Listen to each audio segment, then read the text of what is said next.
Bom, vamos lá. Eu ia fazer a descrição para vocês de como é que foi a morte, né, esse atentado, né? Era uma noite ali de 14 de abril, 1865. Era uma sexta-feira, quase uma sexta-feira 13. A, a Guerra Civil Americana praticamente encerrada, né? Teve a rendição lá do o famoso general Robert Lee, e ele se rendeu a Ulysses, né? Ulysses Grant.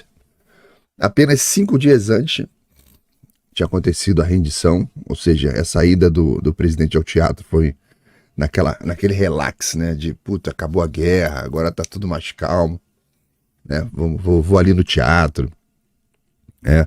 E o país estava cheio de esperança, tinha celebração para tudo quanto é lado, porque a guerra tinha acabado, né?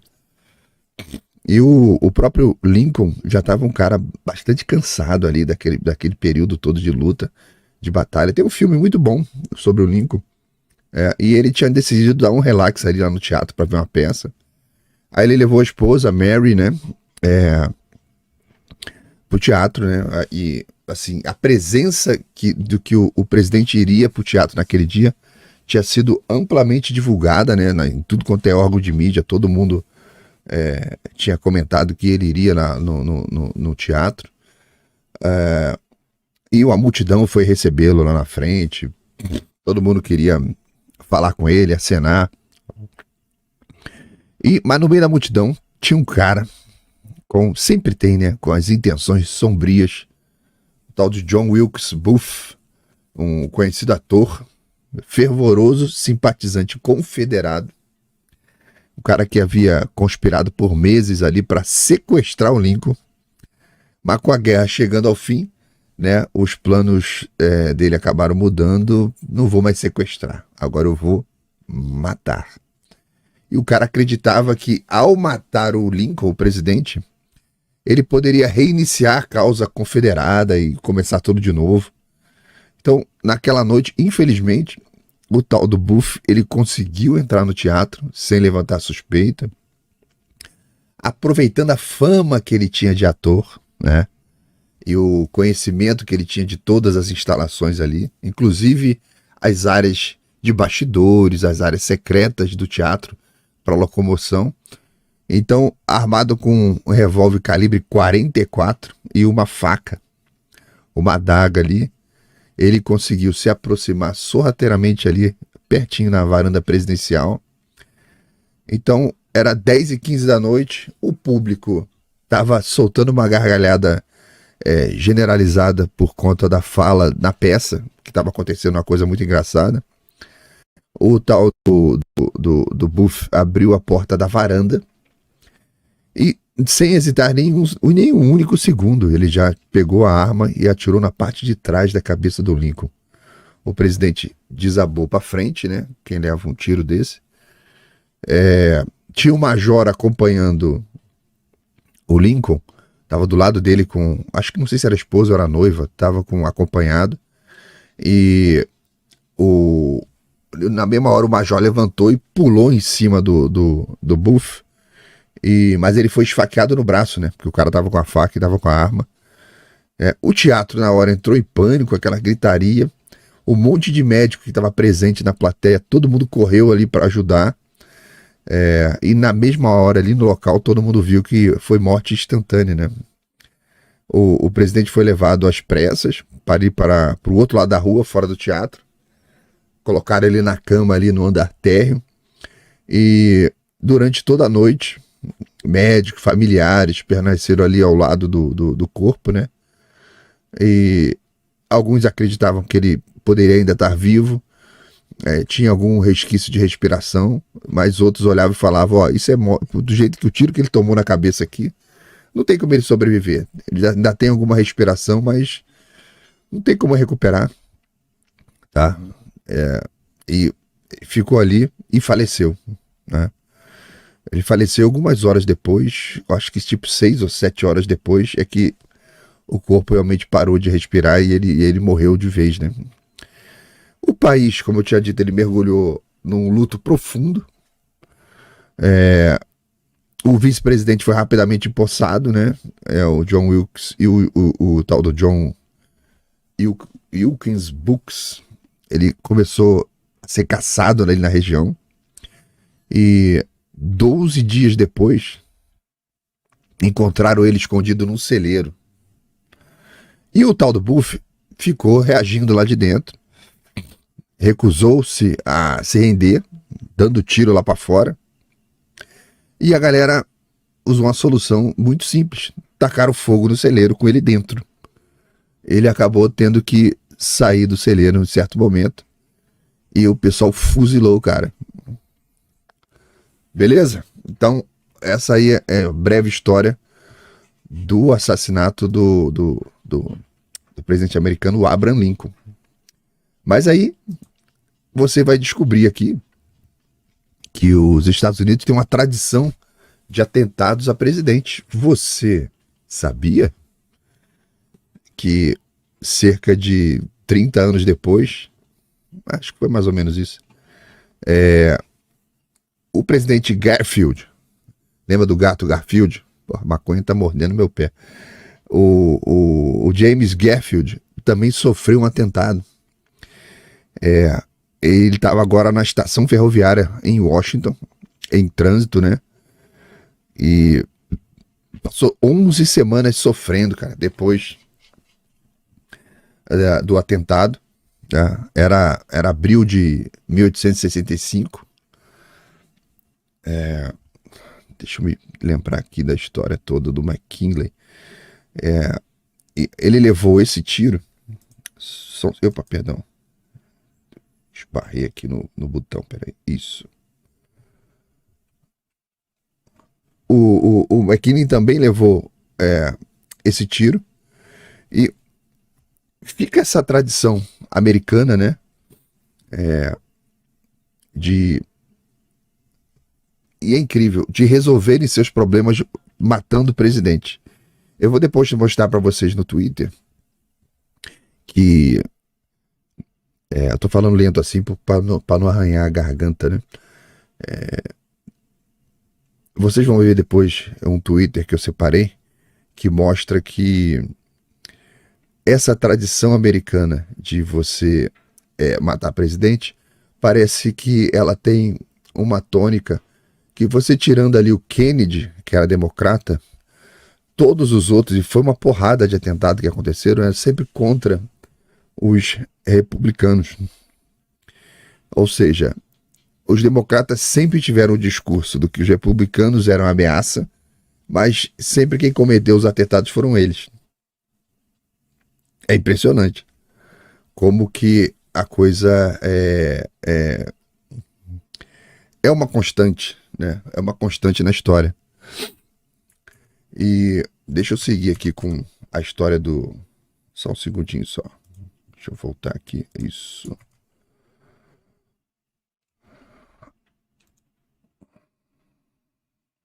Isso. Eu tirei a...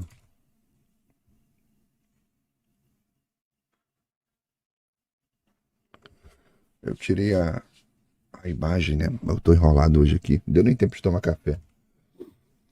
Deu nem tempo. Nós tivemos depois também aqui, ó. McKinley, já foi, né? Aí depois tem o caso do John Kennedy. McKinley já foi, ok. No caso do McKinley aqui,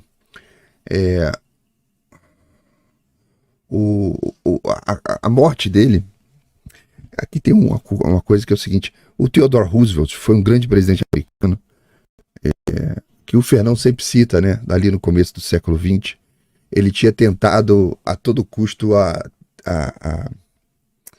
candidatura, e ele era um candidato muito forte, que tinha um grande apoio popular. Era mais ou menos uma situação parecida com a do Ricardo Salles aí em São Paulo, né? O Salles tem um grande apoio, quer se candidatar, mas as forças políticas manobraram para não deixar ele se candidatar. Aí ele conseguiu virar o vice-presidente do McKinley. E o McKinley estava lá em Buffalo, Nova York, numa manhã lá de julho de 1831.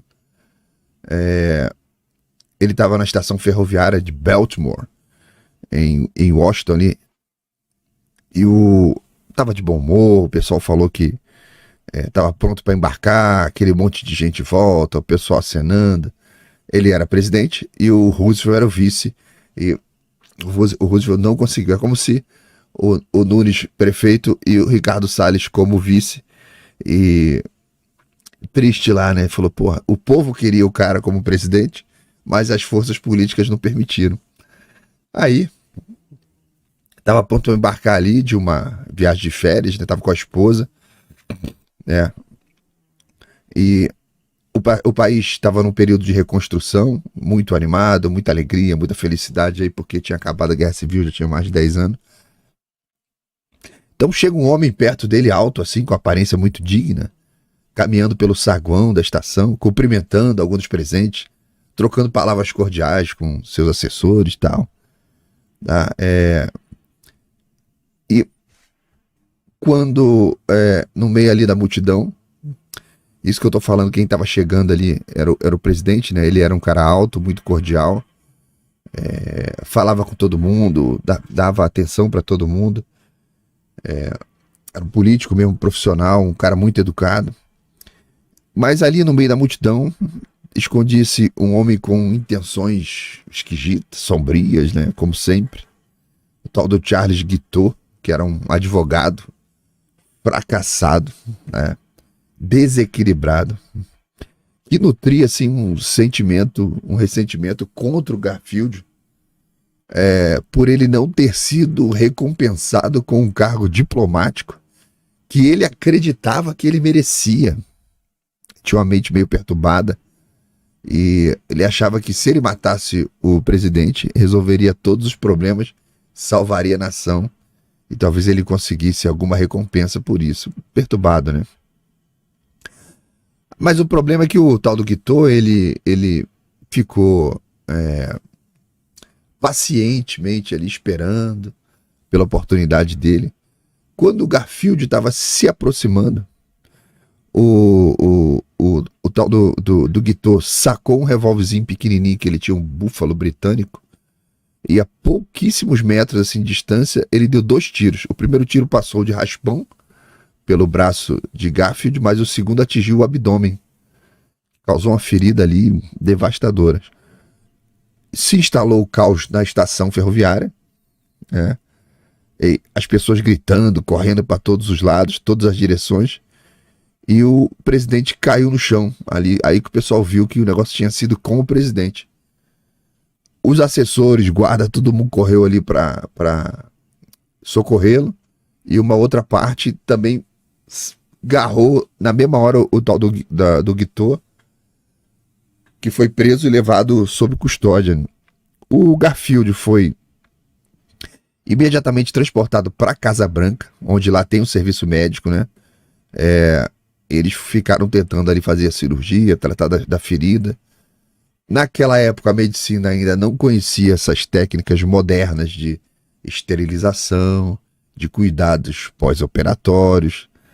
E o que aconteceu? Eles conseguiram lá fazer com algum sucesso a cirurgia para tratar do tiro, retirar a bala, mas por ausência desses processos que hoje são tão comuns, né, ele acabou morrendo resultado de infecção grave.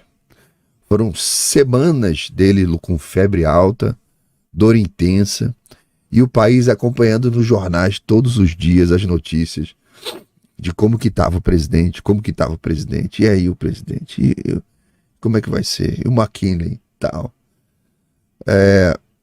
Ele tinha uma baita resistência, né? Tava com febre, aquele problema todo, mas ficou semanas ali lutando. Incrível a resistência, né? Nessa condição. E naquela época, lembra? Não tinha antibiótico como a gente tem hoje. Você não tinha os procedimentos de higiene como a gente tem hoje. Então foram 11 semanas inteiras de cama, de sofrimento.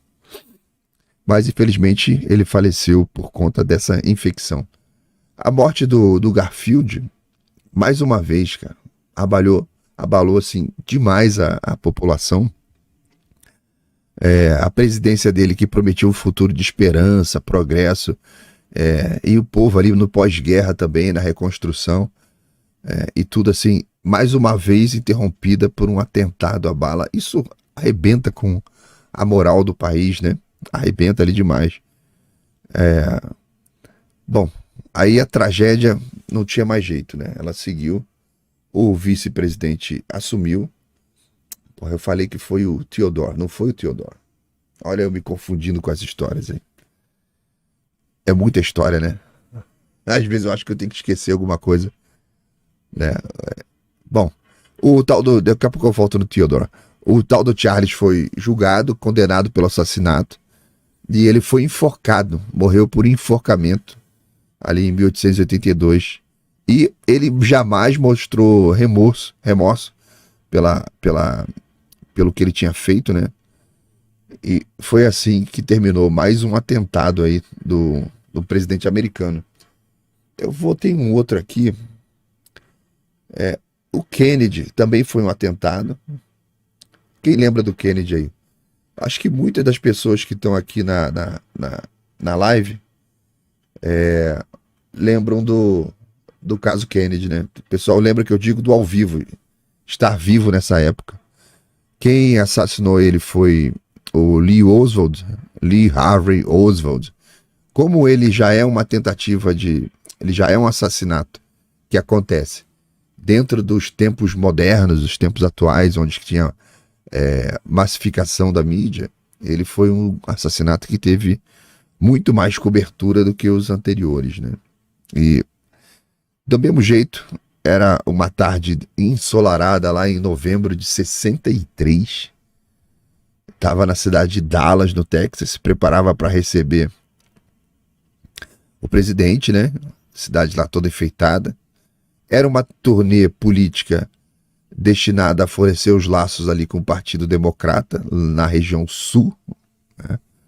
Kennedy super confiante naquele período e animado para se conectar com os eleitores, né? Ele era um líder carismático, um inspirador, estava acompanhado com a esposa ali, a Jacqueline Kennedy, estava também com o governador do Texas, né? O John Connally, e a esposa, e o grupo estava viajando aí numa carreata que serpenteava ali as ruas, passava para lá, para cá, acenando para a multidão nesse carro conversível. A multidão acompanhava, era um passeio ali, como se fosse uma carreata, né? Com o público acompanhando e dando tchau pro seu presidente. Quando, mais ou menos ali antes de 1h da tarde, medi pouquinho, né? A carreata se aproximou do Dealey Plaza, né? Que é um ponto central de Dallas. E várias pessoas se aglomeravam nas calçadas. A gente vê isso nos vídeos, né? O pessoal assinando, tirando foto, o presidente super sorridente. Enquanto o carro presidencial virava na famosa Elm Street, ele passou em frente ao Texas School Book Depository, que é um edifício de 7 andares, que tinha como função abrigar trabalhadores, pessoal que trabalhava para o governo local ali, né? Do 6º andar daquele edifício, segundo a teoria, que até hoje é uma morte muito esquisita, muito estranha, né? Do 6º andar daquele edifício, um ex-fuzileiro naval com um histórico aí conturbado e simpatias comunistas. Ele chegou a viajar antes do atentado para a União Soviética, né? Ele estava ali esperando pacientemente. Eu estou lendo aqui a teoria, não, assim, a história oficial, mas a real a gente até hoje não sabe. Isso aqui é um negócio muito estranho, né? Ele tinha um rifle, estava armado lá com o rifle, lá esperando lá de cima do prédio. E do ponto onde ele estava, tinha uma visão muito clara da carreata presidencial. Ele olhava ali praticamente de frente, com muita frieza. Ele mirou, disparou. O primeiro tiro falhou, mas o segundo disparo atingiu Kennedy no pescoço. E o presidente imediatamente leva a mão na garganta, abaixa a cabeça. Isso dá para você ver isso no vídeo, né? E um terceiro tiro atingiu sua cabeça, causando um ferimento fatal. O tampão da cabeça dele sai voando. O governador Connolly também foi atingido, mas sobreviveu. A cena que se segue, não vou colocar aqui, tem um monte de problema de direito autoral, imagem violenta, o YouTube sai arrancando tudo. A gente já viu, muitas pessoas já viram essa cena, né? A Jacqueline Kennedy entra em choque, tentou ajudar o marido, o motorista acelerou, né? Ela tentou sair por cima do carro, né? Pela parte de trás. Teve um segurança que ajudou para ela não cair no chão, né? E não tem jeito, ele já chegou no hospital declarado morto, né? E a nação inteira, mais uma vez, ficou em choque e luto. Porque ele era um presidente muito novo, jovem, brigão, estava lá tentando tirar o país lá da Guerra do Vietnã. E tinha inspirado milhões de americanos numa visão nova de uma nova fronteira. E aquela novo mote, lema que ele tinha de não pergunte o que o seu país pode fazer por você, mas o que você pode fazer pelo seu país.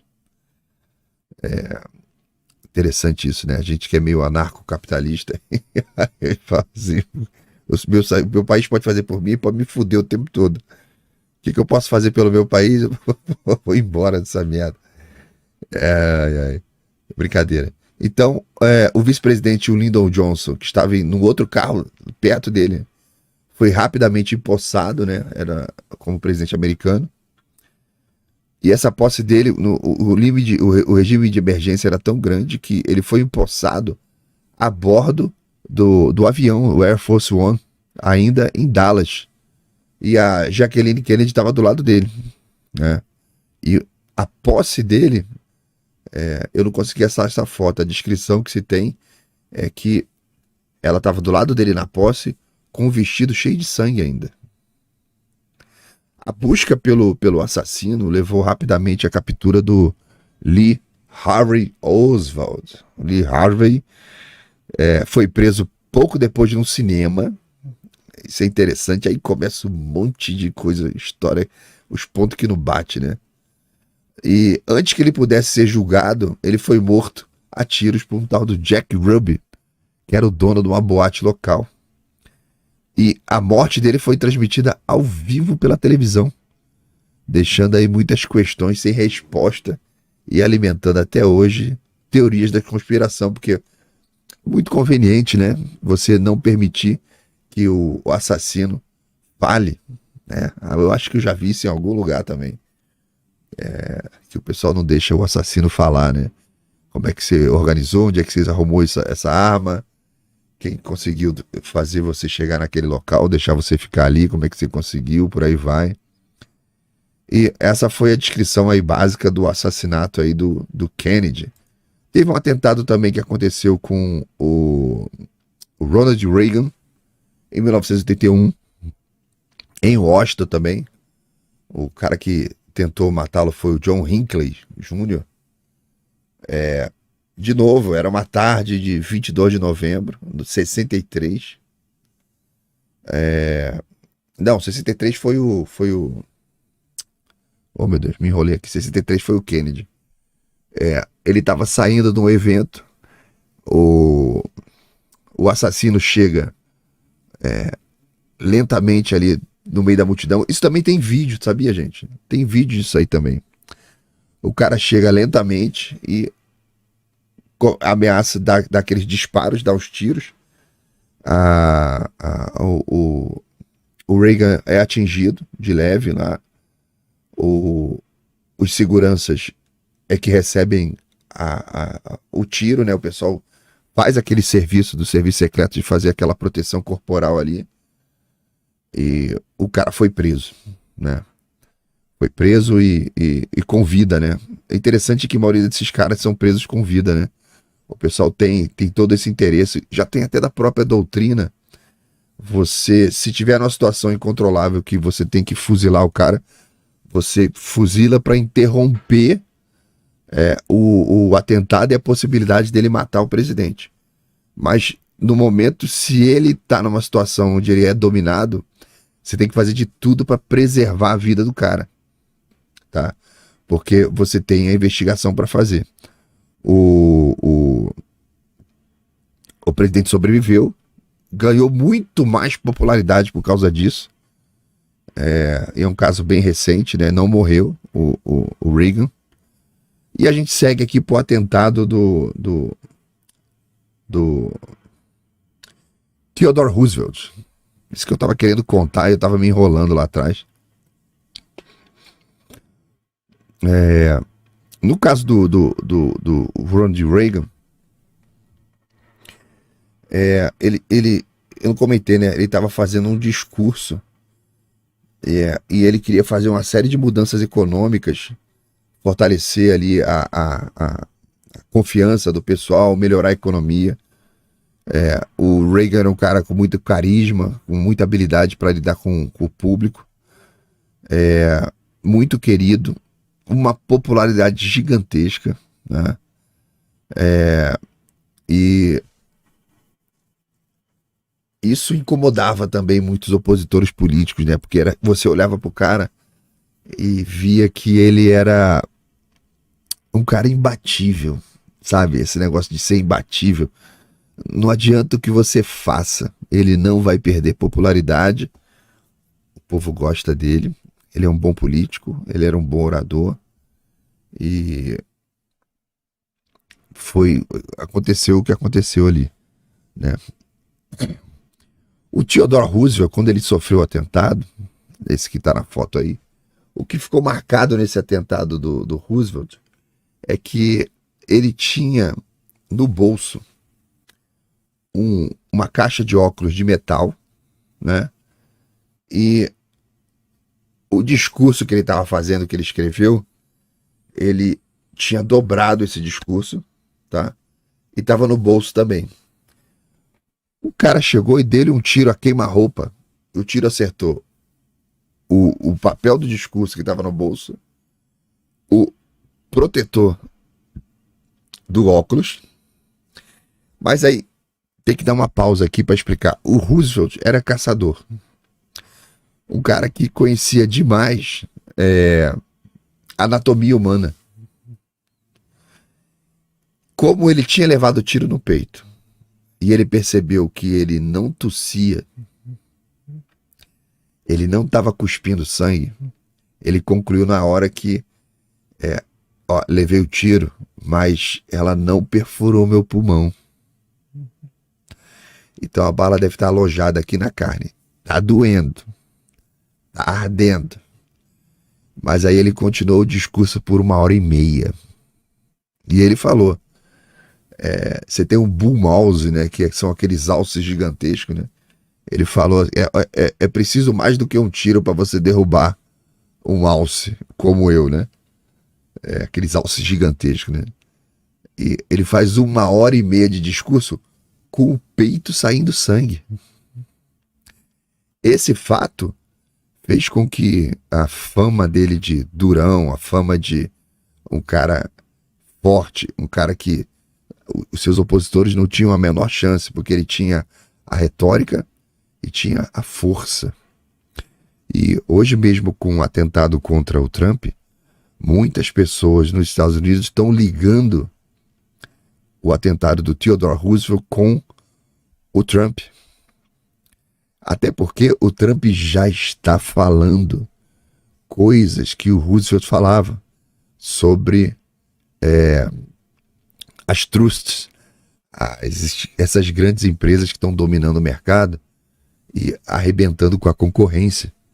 O grande projeto do Theodore Roosevelt foi acabar com os monopólios de todas as áreas. O Trump já começou a citar isso também. Então,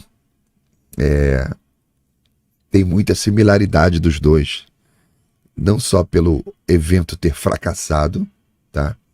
Mas pela reação do próprio presidente durante o atentado.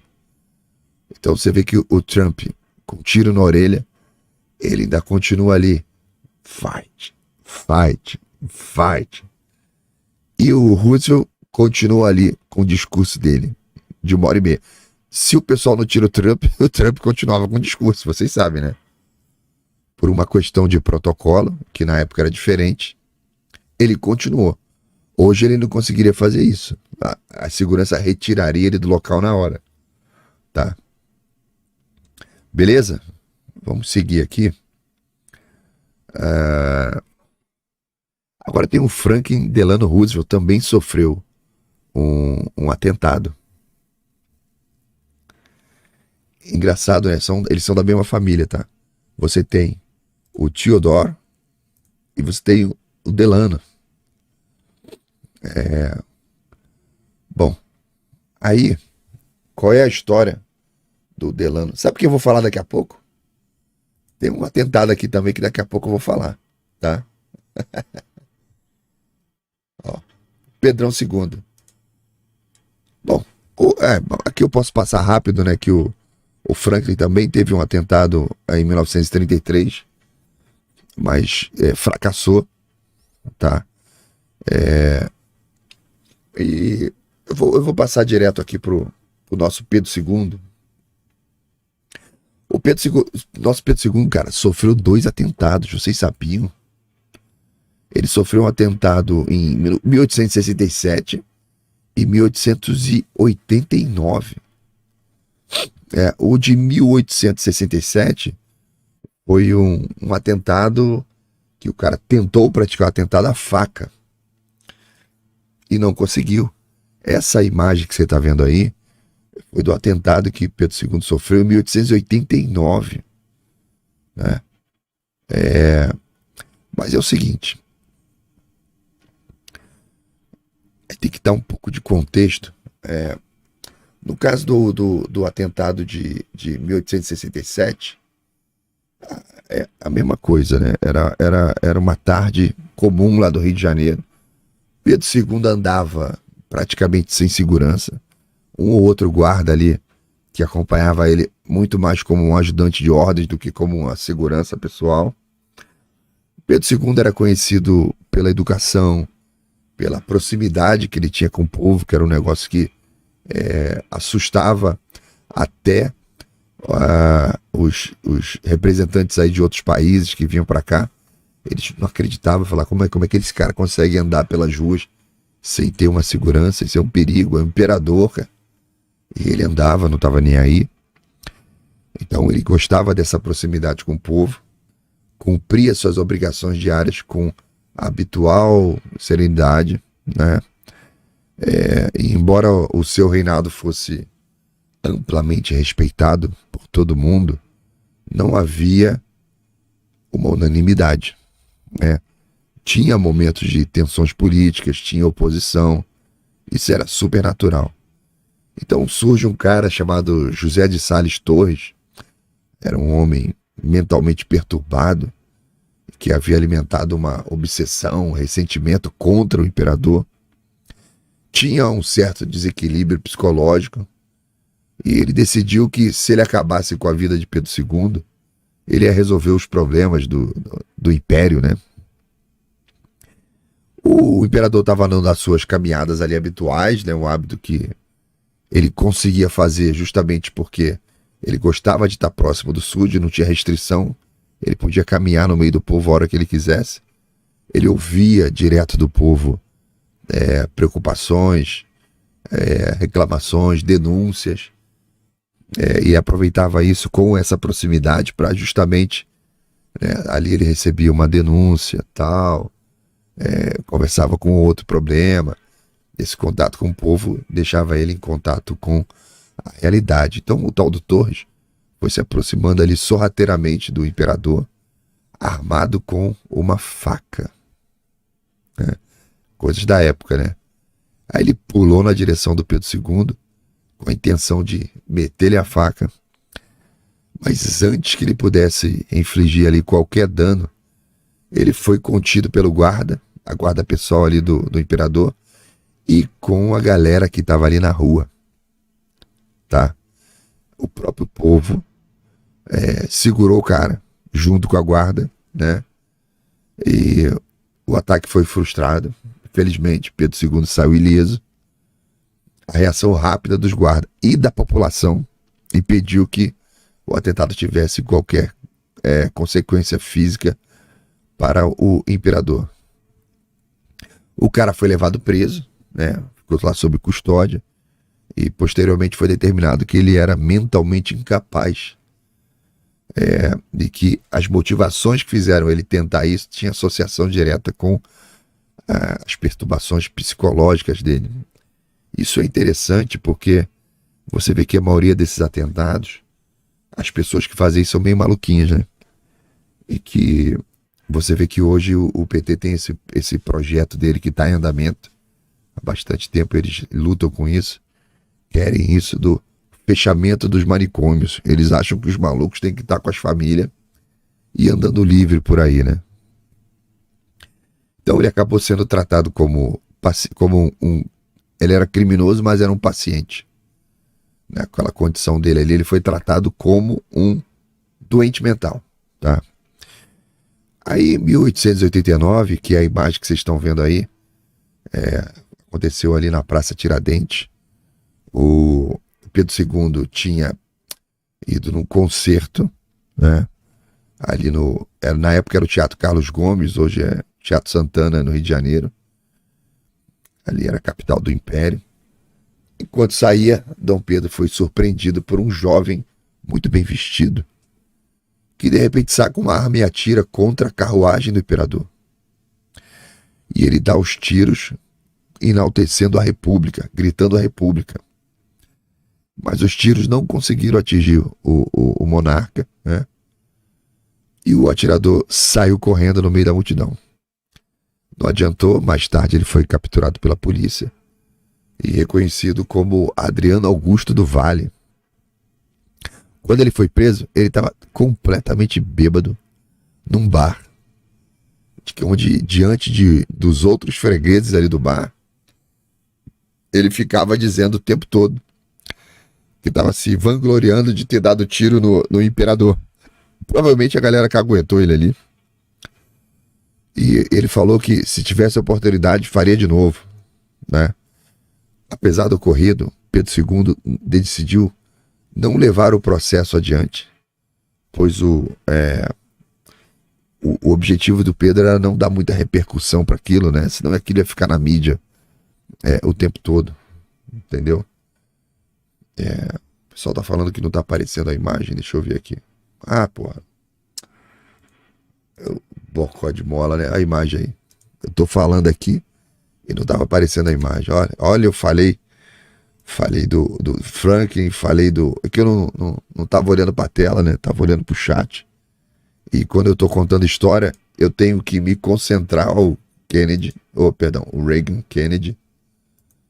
Atentado do Reagan. Eu fico tentando me concentrar, eu arrumo um ponto de fuga aqui e não tinha olhado lá pra telinha. Que tá aparecendo a imagem. Então tá aí a foto do atentado do Pedro II. Tá? Então, como eu disse, ele não queria que aquilo fosse alimentado, né, pela imprensa e acabar induzindo, né, outras pessoas a praticar o mesmo ato. Então é melhor abafar aquilo lá e seguir em frente, né? Nesse caso aqui que a gente está vendo aqui, foi um atentado que aconteceu em Lisboa. Cara, esse atentado aqui, ele tem uma ligação tão forte com... teve um monte de consequência para o Brasil. Deixa eu ver se está aparecendo para vocês direitinho. Tá. O rei Dom José I de Portugal, canalha, né? Tava ali, 1758, voltando de madrugada pelas ruas de Lisboa. Ele tinha passado a noite com a sua amante, a Marquesa de Távora, né? Estava retornando ali para o Palácio Real numa carruagem descaracterizada, porque como ele estava fazendo merda, ele estava numa carruagem que não tinha nenhum tipo de identificação.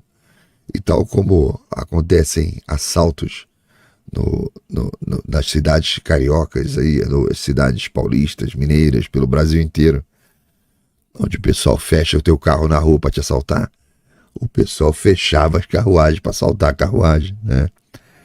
Então ele sofre, quando ele está passando ali na estrada de madrugada, um grupo de homens armados ali emboscou a carruagem dele. Essa emboscada foi rápida, né? O cocheiro disparou a correr, sabia que ele estava com o rei, né? E os assaltantes deram um monte de tiro na carruagem. Um desses tiros acertou o rei, né? O cocheiro acabou morrendo, tá? E o rei sobreviveu ao ataque.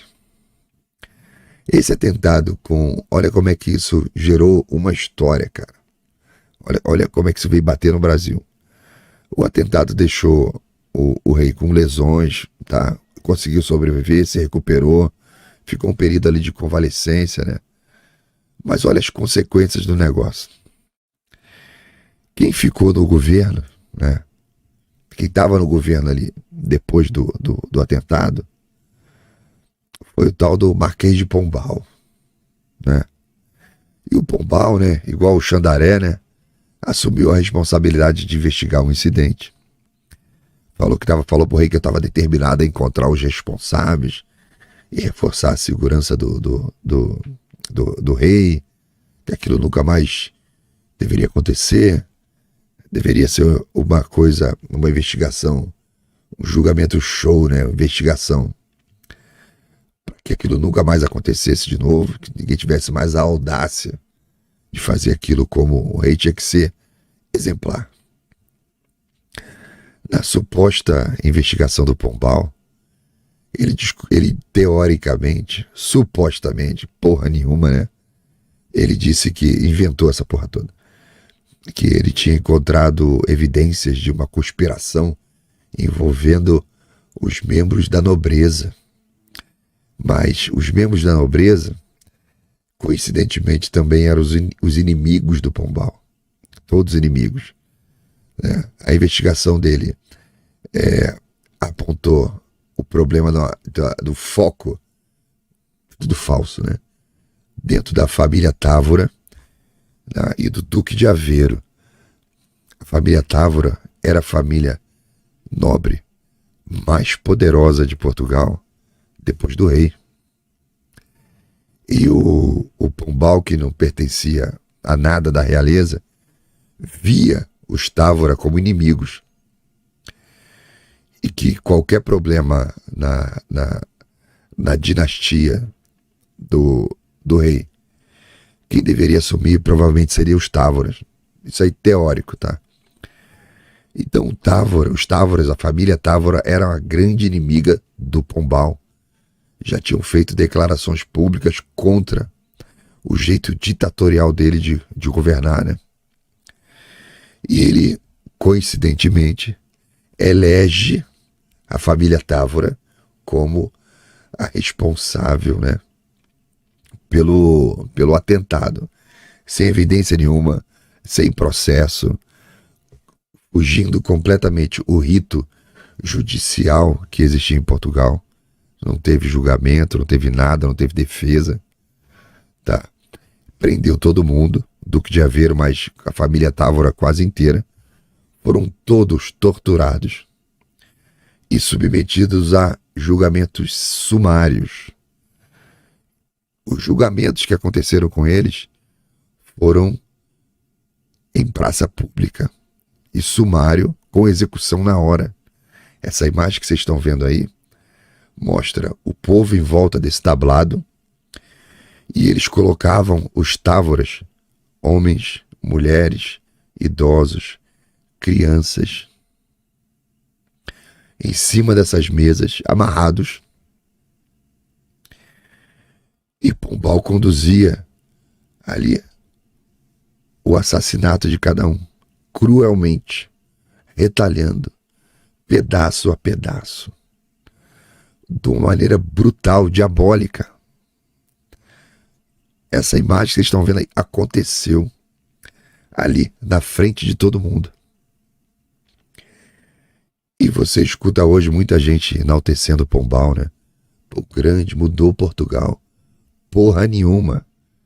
Consigo apontar para você todas as cagadas que ele fez e o quão ruim foi para o Império as coisas que ele fez, tá? A Maria I, que depois que o pai morreu assumiu o trono, o povo português, na posse da Maria I, gritava com a primeira coisa que o povo gritou na posse: Praça do Comércio lotada ali em Lisboa. Morte ao Pombal. Morte ao Pombal. Porque o povo reconhecia a inocência do Stávaro e o quão brutal ele era. O povo assistiu ele matando crianças, idosos. E, assim, depois disso, como não teve consequências, como a gente está vendo hoje no Brasil, porque ele foi ali, torturou, esquartejou pessoas ao vivo, ali na frente de todo mundo, pessoa viva, alguns queimados, outros decapitados, um tremendo show de horrores com a família Távora. Essa repressão, como não teve consequência, ela aumentou, solidificou ali a autoridade do Pombal, tá? E ele aproveitou isso para fazer um monte de reforma que na cabeça dele seria muito bom para Portugal, mas ele já carregava, nesse momento, o mesmíssimo espírito da Revolução Francesa. Exatamente a mesma coisa, só que muitos anos antes da Revolução, tá? Ele aproveitou para perseguir um outro inimigo dele, que eram os jesuítas. Só que os jesuítas tomavam conta da parte educacional do Reino de Portugal, tanto o Brasil quanto Portugal. Eram os jesuítas que tomavam conta de tudo. Pombal expulsa os jesuítas do reino, o Brasil perde instantaneamente todas as suas escolas, os seus centros de formação. Para você ter uma ideia, Portugal já tinha, tanto no Brasil quanto no resto em Portugal, né, no reino português, principalmente Portugal e Brasil, escolas de doutorado, escola de mestrado, dentre as melhores da Europa. As cerimônias de formatura eram belíssimas e vinha gente de tudo quanto é lugar, porque o ensino superior jesuíta era tido como um dos melhores do mundo. Quando o Pombal acabou com tudo isso, Portugal só conseguiu recuperar as vagas de mestrado e doutorado que ele tinha lá nos anos de 1800, ali de 1700, entre 1700 e 1800, aquele final do século XVIII. Portugal só conseguiu recuperar as suas vagas de ensino superior no século XX. Pombal entregou 200 anos de atraso para Portugal no ensino superior e entregou para o Brasil 6 décadas de atraso no ensino básico. Então, isso tem consequência, tá? Gravíssimas. Portugal até hoje não recuperou a grandeza que ele tinha na área universitária. Isso foi péssimo para o Brasil. Uma outra evidência de que isso foi muito ruim. Estou botando a pastilha aqui para logoral aqui. Não tem imagem de novo, não? Deixa eu ver. Ah, porque tá mais atrasado no chat aí. Então, quando Dom João VI decidiu que Pedro I deveria iniciar a sua educação de formação como príncipe, aquilo já estava acontecendo sob uma educação implantada por Pombal, que Pombal tinha a teoria de que as crianças deveriam receber é bem positivista, tá? Uma educação enciclopédica. Só que a educação da época jesuítica, eu li o livro inteiro sobre educação jesuítica para chegar nessa conclusão, né? A educação jesuítica, só olha quanta consequência por causa de um atentado, né? A educação jesuítica era uma educação muito forte naquilo que era básico, e depois você tinha uma formação voltada para aquela profissão que você escolhesse. Muitos notáveis saíram disso. Às vezes a jesuítica falava, tem que ser uma educação que seja enciclopédica, mas o problema é que as pessoas, elas saem formadas em nada. Nós estamos vendo isso até hoje nas escolas. Você vê que o MEC até hoje acredita. Isso é pombalino. Que a educação tem que ser enciclopédica. E as nossas crianças saem formadas em nada. É a grande verdade. O reinado de José I, ele continuou ali. Ah, não, estava falando de Dom Pedro I. Dom João tinha que treinar Pedro para ser príncipe, mas ele estava envolto numa educação jesuítica, da pombalina. No reino inteiro de Portugal, não tinha ninguém capaz de formar um príncipe. Tal o rebaixamento que aconteceu na educação. Se a educação principesca, ela é de um nível superior, então você precisa que aquela sociedade tenha pessoas além daquele limite, para que ele possa capacitar um príncipe. Tinha algumas exigências nessa capacitação que dizia o seguinte: o tutor do príncipe tem que ser um cara velho, não pode ser um cara novo. Porque se for um cara novo, quando o príncipe assumir, aquele tutor dele ainda estará vivo. E estando vivo, ele pode influenciar o príncipe.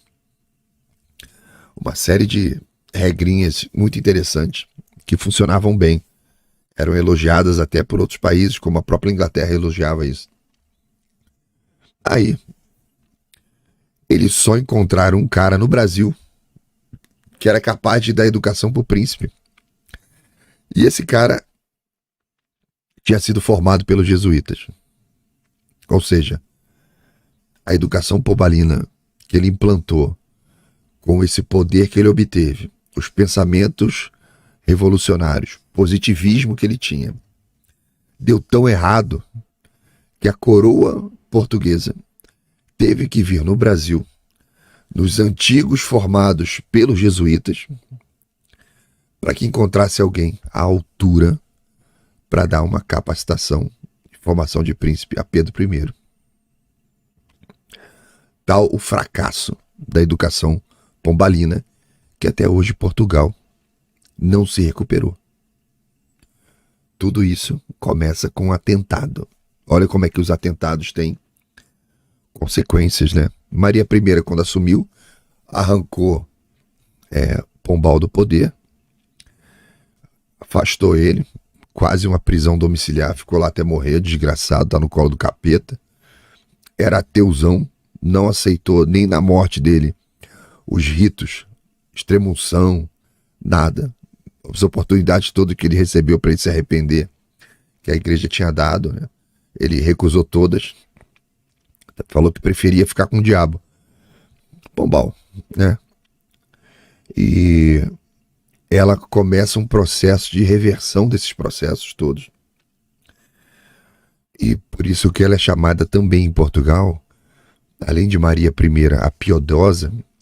A primeira coisa que ela fez foi socorrer todas essas famílias. E E a segunda foi reverter todo esse processo, né? Já se sabia que o rei estava vindo da casa da amante, não tinha nada a ver com atentado. E aconteciam assaltos. Olha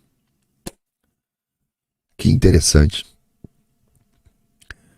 as consequências, né, que a gente sofre até hoje por causa desse atentado ao rei português Dom José I.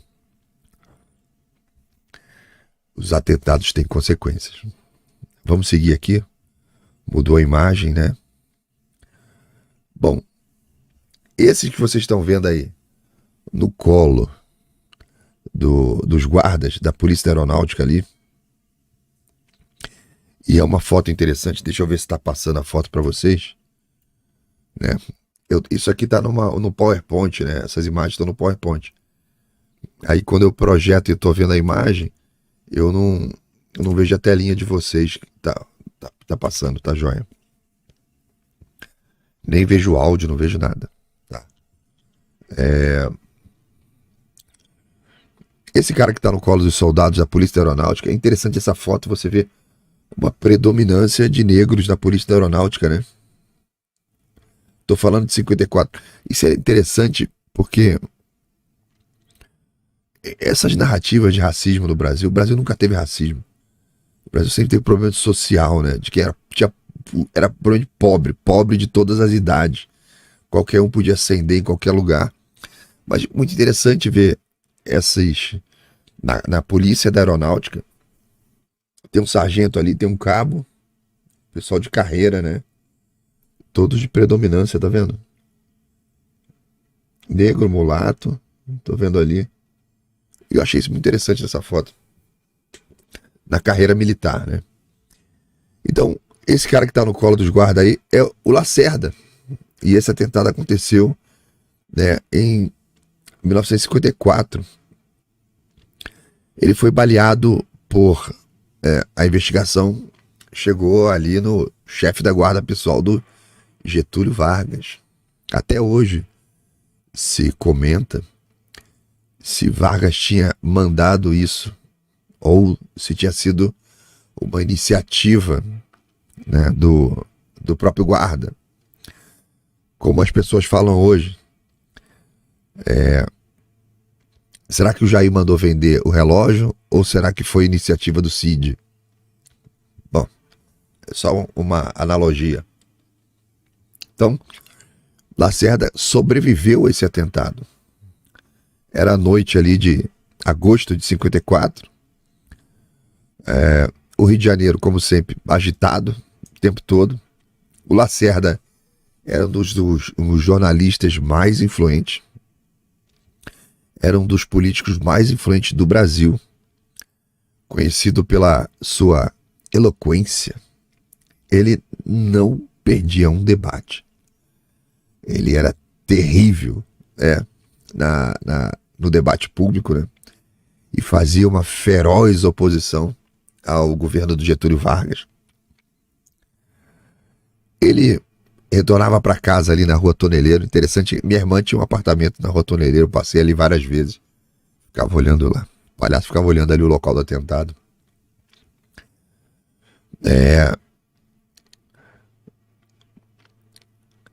O Lacerda tinha uma porrada de coluna no jornal, né? O Tribuna da Imprensa, que eu acho que ele era dono do jornal também. E essas colunas tinha um monte de admirador. O pessoal comprava o jornal só para ler a coluna dele. E ele estava lá o tempo inteiro batendo no governo. E essas colunas faziam uma coisa meio que a rede social faz hoje, né? Cada vez mais o pessoal admirava ele, a eloquência, a maneira como ele colocava os problemas, a maneira como ele atacava o governo, nos erros do governo, né? Então, naquela noite ali, o Lacerda estava acompanhado do filho dele, o Sérgio, e de um major da aeronáutica, o Rubens Florentino Vaz, né, que havia sido designado para proteger o jornalista, porque ele já estava recebendo ameaça de morte. A aeronáutica botou o major para acompanhar ele. Eles chegaram ali no prédio onde o Lacerda morava, ali na Toneleiros. desceram do carro e ali, essa característica ali da região de Copacabana, a maioria dos prédios surgiram numa época que o carro não era uma prioridade. Então, a maioria dos prédios de Copacabana não tem garagem. Você não entra numa garagem. São prédios sem garagem nenhuma. Então, ele parou na entrada, teve que estacionar na rua, descer e ir pela calçada para entrar no prédio dele. Foi nesse momento que aparece esse cara armado, estava escondido ali nas sombras, e abre fogo. Teve um tiroteio, foi muito rápido. Lacerda foi atingido no pé, por isso que ele está sendo carregado aí. O Major Vaz morreu no local, né, que estava protegendo o Lacerda. Foi uma gritaria na rua, os moradores, todo mundo na janela vendo que tiroteio era aquele, na porta de casa. O atentado foi rapidamente batizado de Atentado da Rua Toneleiro. É assim que vocês vão encontrar aí pela internet. Teve consequências imediatas e profundas na história do Brasil. O Lacerda se recuperou rapidamente, não perdeu tempo em usar a sua plataforma, a sua rede social, que era a coluna dele do jornal, as entrevistas, né? Pra culpar diretamente o governo Vargas de estar por trás do ataque. Aí as investigações apontando que o chefe da guarda pessoal do Getúlio, o Gregório Fortunato, conhecido como o Anjo Negro, estava envolvido no planejamento do atentado. Essas revelações aumentaram muito a pressão sobre o presidente Vargas. E o governo já estava uma bela merda, né? Com um monte de denúncias já de corrupção. O pessoal já começando a apontar os autoritarismos, os problemas históricos, todas as merdas que eles tinham feito, tudo contra a lei, né? O clima político pegou fogo. A mídia, a oposição política, começou a exigir a renúncia do Vargas. Começaram a acontecer manifestações de rua. E a situação atingiu uma total ebulição quando, no dia 24 de agosto de 54, o Vargas estava com 3 alternativas que ele podia fazer. Ele podia aumentar a repressão, ir pra porrada, dobrar a aposta. Os militares já tinham dado um ultimato pro Vargas, né? Lembra que os militares já tinham tirado, mexido no poder ali em 46, né? Já tinha já uma herança disso. Ele podia dobrar a aposta. Ele podia ir embora, né? Se abandonar o cargo e ir embora, que era o que todo mundo pedia, militares, imprensa e oposição. E ele escolheu uma terceira alternativa, que foi o suicídio. Deixou uma carta testamento dizendo: saio para a vida para entrar para a história. Já foi tarde, né? Tá no colo do capeta lá. Mesmo assim, a morte do Vargas, olha quanta coisa a partir do atentado, né? Mesmo assim, a morte do Vargas provocou uma comoção nacional. Milhares de brasileiros saíram às ruas em luto. Tinha uma galera enorme que gostava do Vargas. E esse episódio acabou formando assim, um dos momentos mais dramáticos da história política do Brasil, né? O Lacerda, apesar de sobrevivente do atentado, continua a ser uma figura controversa. Muitos dos apoiadores que o Vargas tinha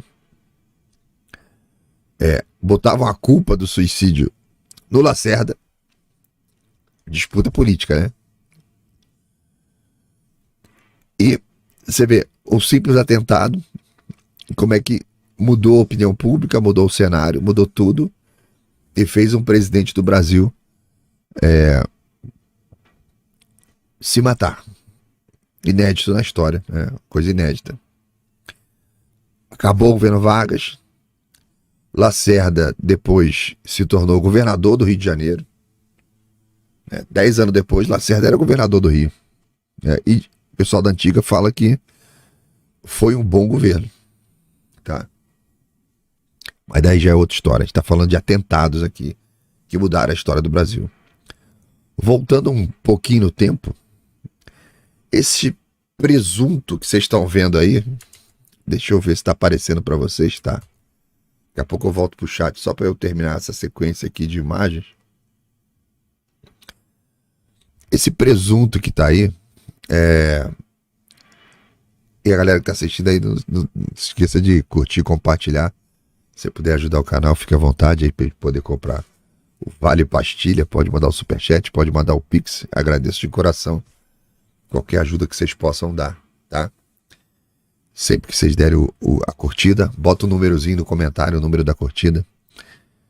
Esse cara aí, esse presunto aí, se chama João Pessoa. Isso aconteceu antes, né?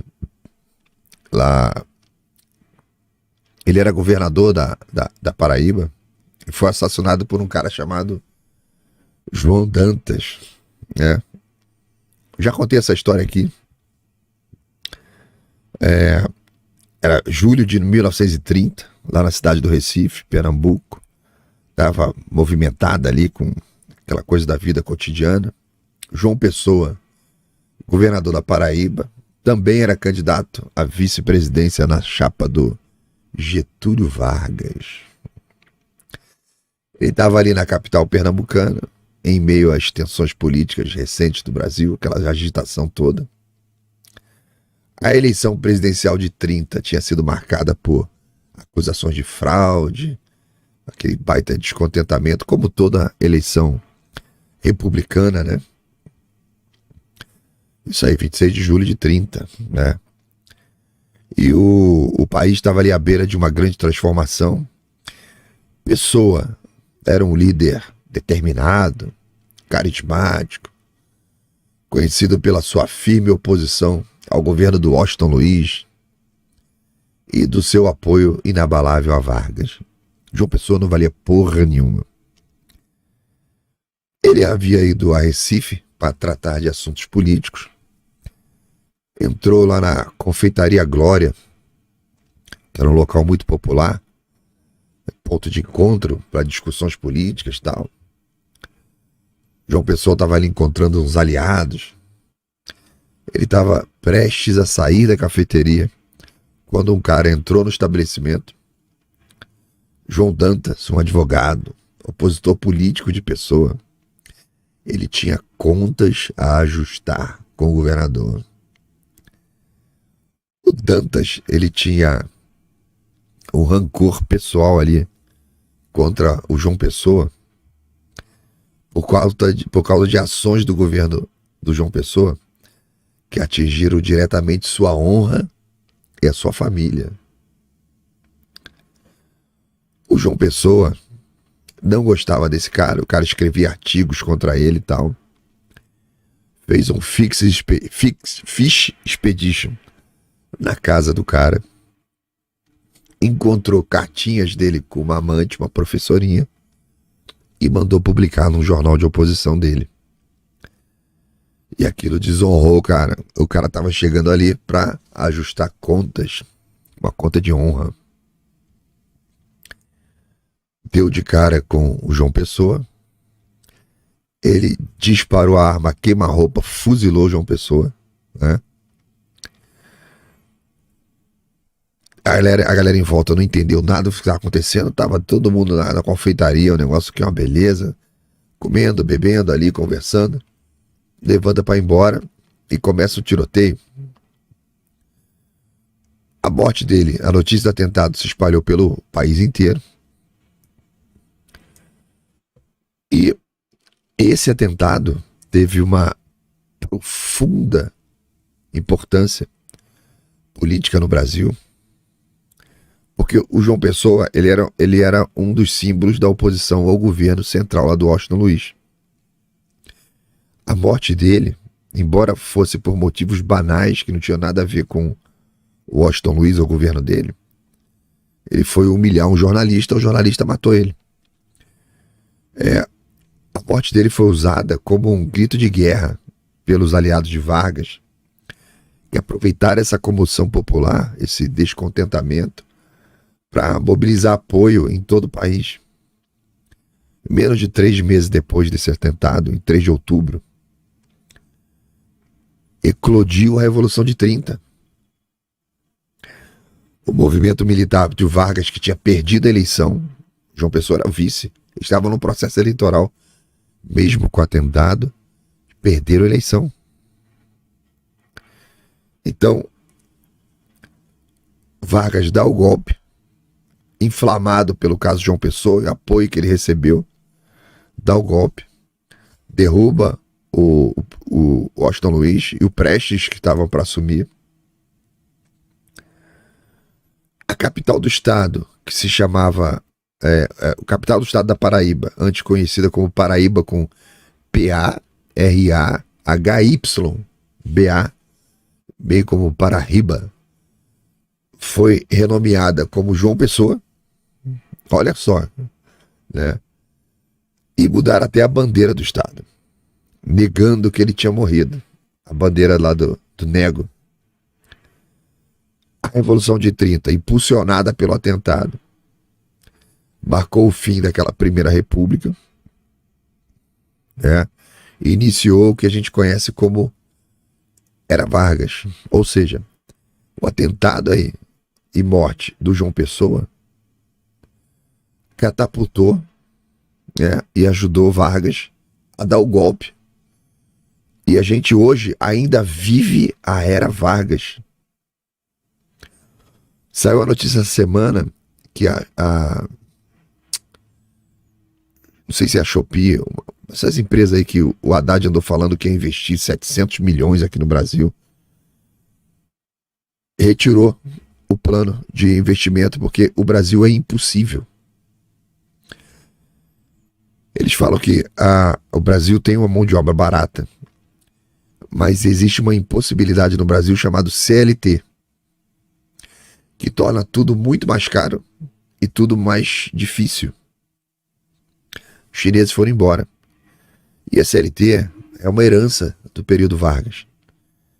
Então, eu poderia, forçando a barra um pouquinho, atribuir o desemprego que existe no Brasil hoje ao atentado de João Pessoa. Você consegue historicamente amarrar os pontos para você ver como que esses atentados eles reverberam na história, né? E vai embora. Esse outra imagem aqui é um atentado também. Olha só, cara, como é que essas coisas vão longe. O czar Alexandre II da Rússia, né? Lá em São Petersburgo, na Rússia. Ele era conhecido como czar libertador, porque ele já estava implantando naquela época uma série de reformas progressistas para aproximar a Rússia do mundo moderno, né? Você vê, na reforma que ele estava fazendo, ele já falava da emancipação dos servos, dos escravos, né? Aquilo era tão grande na Rússia, essa questão da servidão, que quando as pessoas... Você vai achar isso nos livros do Dostoiévski.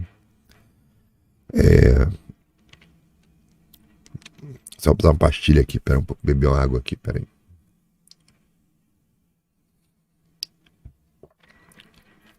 Quando você vendia uma propriedade na Rússia nessa época, você vendia assim: vendo fazenda, 1.000 hectares e 5.000 almas. Era assim que aparecia no jornal. Vendo propriedade com 5.000 almas, que eram os servos de cada uma dessa fazenda. E o czar, o Alexandre II, já estava trabalhando na reforma de emancipação desses servos. Aí, dentre outras coisas, por conta da integração que eles tinham com a Europa, e a preocupação de não se atrasar, né? De acompanhar aquilo tudo. Mas isso provocava também uma baita agitação política, porque já tinha gente querendo a mudança do regime lá, tinha muitos problemas. Então, apesar dessas reformas, o imperador tinha, o czar tinha a oposição de vários grupos revolucionários que achavam que todas essas medidas eram insuficientes. Tudo de bom que queria fazer era insuficiente, porque a verdadeira reforma seria colocar os revolucionários no poder. Quem nunca viu uma história dessa? Aí um desses grupos, chamado Vontade do Povo, em russo não dá, né? Narodnaya Volya. Eles planejavam há algum tempo já assassinar o czar, acreditando que isso finalmente ia disparar o gatilho da revolução que eles queriam. O czar, que não era bobo nem nada, tinha recebido do imperador francês um presente que ele adorava, uma carruagem blindada, que ele usava regularmente, né? Devido às inúmeras ameaças que o serviço secreto tinha identificado contra a vida dele. A carruagem era sempre protegida e acompanhada por uma escolta de cossacos, né? Eles seguiam ali por uma das principais avenidas ali de São Petersburgo. Quando eles estavam se aproximando ali do canal Catarina, o grupo terrorista lá colocou o plano deles em ação. Um dos caras do grupo lançou uma bomba em direção à carruagem. A explosão danificou a carruagem, feriu vários dos cossacos e pessoas que estavam ali na rua. O czar estava ileso, né? Ao invés dele fugir em segurança, aí você vê o espírito do monarca naquele momento ali. O filho dele talvez não fizesse isso, mas você tem uma ideia do cara que estava fazendo a reforma, do cara que estava dando emancipação para os servos, o espírito do cara, ao invés dele fugir em segurança no meio do atentado, ele insistiu em parar a carruagem e usar o resto que ele tinha ali de guarda e a própria carruagem para socorrer as vítimas. Ele sai da carruagem, tá? Quando um outro conspirador aproveitou a cena e jogou uma outra bomba no pé dele. A bomba explodiu. O czar saiu voando com graves ferimentos na perna e no abdômen. Ele foi levado às pressas para o Palácio de Inverno, tá? Mas morreu por causa desses ferimentos. Quais foram as consequências da morte do czar? Assumiu o filho dele, o Alexandre III, traumatizado pelo assassinato do pai, que passou a adotar uma abordagem muito mais repressiva em relação à política e reforma, com mão de ferro. Mataram o pai dele, o cara chega com mão de ferro. Isso fez fomentar ainda mais os movimentos contrários, tá? Esses grupos políticos continuaram a promover atentados, violência, e o Alexandre III, um bosta, não soube lidar com isso. O pai sabia, ele não soube. Isso culminou com a Revolução Russa de 1917. Ou seja, talvez, se ele não tivesse morrido nesse atentado, hoje não existiria comunismo. Olha como que esses pequenos atos da história podem mudar completamente a história do mundo. Se não fosse esse atentado, talvez Fátima não precisasse ter feito aparições em Portugal para avisar lá para os pastorinhos. Faça a consagração da Rússia para que ela não espalhe seus erros pelo mundo. E hoje, aqui no Brasil, nós estamos lutando contra os erros da Rússia. O PT é uma consequência dos erros da Rússia. Então, olha como é importante, né? O atentado matou um bom monarca, impulsou o seu filho, que adotou mão de ferro porque tinha matado o pai, fomenta e acontece a Revolução Russa. Quanta coisa encadeada, né? Quanta coisa encadeada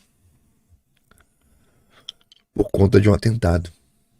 Eu vejo muito se falando da Revolução Russa a partir somente do Alexandre III, o filho, sem tocar nesse importantíssimo detalhe do atentado que retirou do trono aquele monarca que estava realmente revolucionando a Rússia. Pra vocês terem uma ideia, nesse período do Alexandre II, algumas estatísticas da época mostravam que a classe... Peraí, só um instante. A classe média da Rússia tinha o mesmo padrão de vida da classe média americana. Só para vocês terem uma ideia, que depois dali foi ladeira abaixo para a Rússia. Depois da morte dele, só caiu. Tá na merda até hoje. Tá? Então, olha os pequenos detalhes que, como disse o Kleber Santos aqui, que conduzem a história do mundo. São pequeníssimos detalhes. Tem um outro atentado aqui, terrível também para a história da humanidade.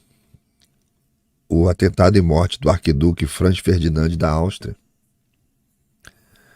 Não preciso esticar muito a história desse atentado, porque, em resumo, este atentado disparou em apenas 40 dias o início da Primeira Guerra Mundial, que foi terrível, né? Foi terrível. Esse atentado é tido como o fato militar que desencadeou a guerra. Quando você vai nas origens da Segunda Guerra Mundial, eles falam, olha, a Segunda Guerra Mundial aconteceu por conta da Primeira Guerra, que acabou mal.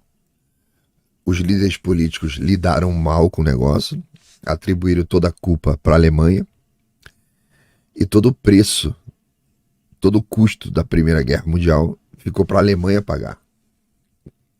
Lá na assinatura do tratado, dentro do vagão de trem, que o governo provisório da Alemanha, nós falamos isso aqui semana passada, né? O governo provisório da Alemanha assinou, e aquilo era considerado uma traição, o povo alemão considerado traição. Mas se você for amarrar os pontos da história, você consegue associar a origem da Segunda Guerra Mundial no atentado do arquiduque Franz Ferdinand da Áustria. Se a Segunda Guerra deriva da Primeira e a Primeira deriva desse atentado, logo a Segunda Guerra deriva do atentado.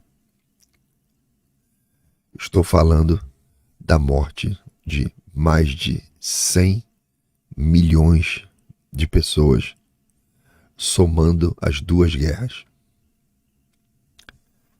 e as consequências laterais disso. Um atentado que matou 100 milhões de pessoas. Olha como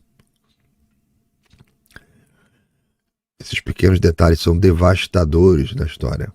Devastadores. Vamos seguir. Tem mais um aqui. Esse em Portugal, 1908. A gente sabe que a monarquia caiu no Brasil em 1889, mas poucos sabem como é que a monarquia acabou em Portugal. Como é que acabou?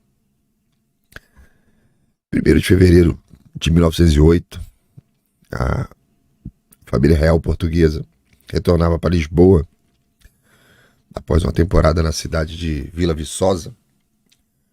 O rei Carlos I, sua esposa, a rainha Amélia, e seus filhos, o príncipe real Luís Filipe e o infante Manuel, estavam numa carruagem aberta, percorrendo as ruas da capital. Portugal, naquela época, já vivia uma crise política. A monarquia enfrentava uma crescente oposição, né? Crescia muito o movimento republicano, até por conta da virada aqui no Brasil. O Brasil virou uma merda, né? Depois de 1889, tava tudo uma merda, uma crise filha da puta.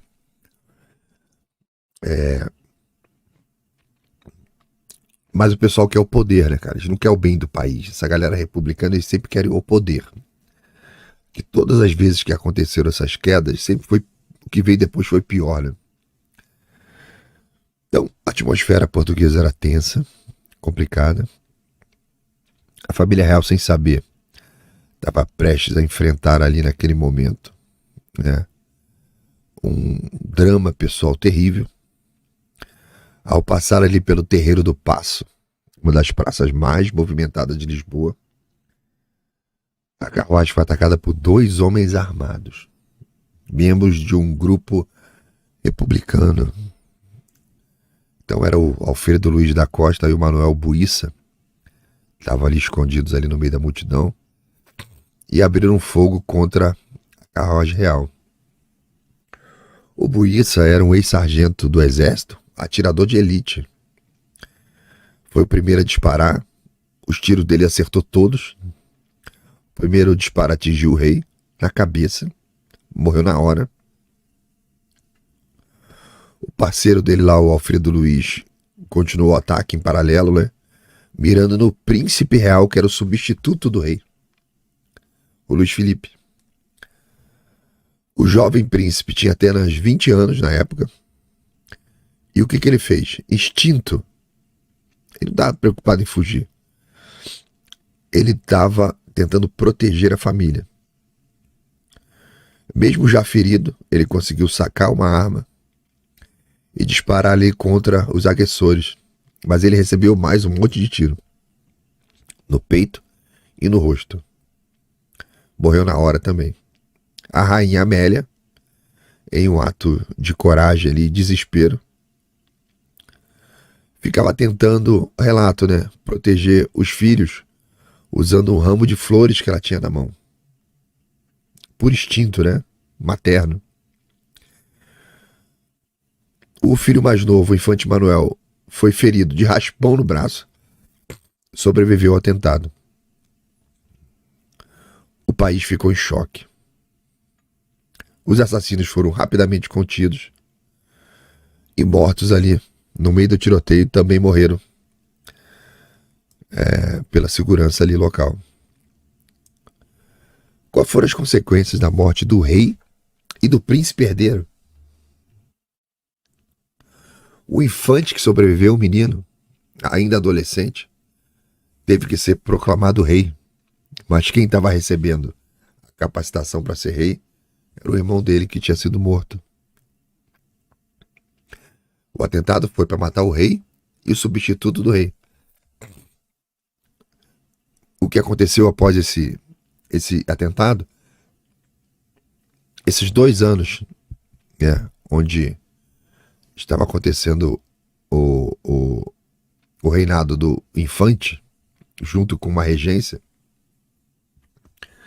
Naturalmente, o país entrou numa ebulição política, né? E isso culminou no golpe da República. Então, de uma maneira muito democrática, a República em Portugal entrou com o assassinato do rei e do príncipe herdeiro. Jogaram o jovem rei Manuel II para o exílio, né? Assumiram o país e o país está na merda até hoje. Portugal é a menor economia da Europa. Já foi o maior império do mundo. A menor economia da Europa hoje. O menor salário mínimo da Europa é o português. Muito democraticamente, como as repúblicas fazem, mataram o rei, mataram o príncipe herdeiro e deram o golpe. Se você vê os debates, e acontecem debates em Portugal até hoje, eles acham que isso foi válido. Os fins justificam os meios. Nos dizendo que seria válido, né, fuzilar o Trump, o presidente, seja lá quem for, porque os fins justificam os meios. Coisas de cabeça de positivistas. Beleza? Teve também o atentado do rei Humberto I da Itália. Para a gente não esticar muito, sem esse atentado não teria tido a ascensão do Mussolini. Olha como é que são as coisas, hein? Tivemos o atentado também do Papa João Paulo II. Quem não lembra aí? Karol Wojtyła.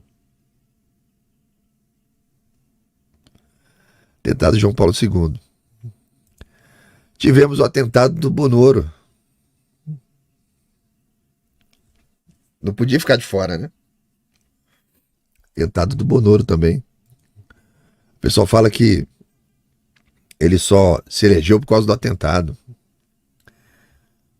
E eu acho que não. Já estava na frente, né? Todo mundo que acompanhou aí, a gente viu que ele já estava na frente. Deixa eu trazer aqui o chat. E aí, você que chegou agora aqui no final do vídeo, cara, obrigado por chegar aqui, importante isso.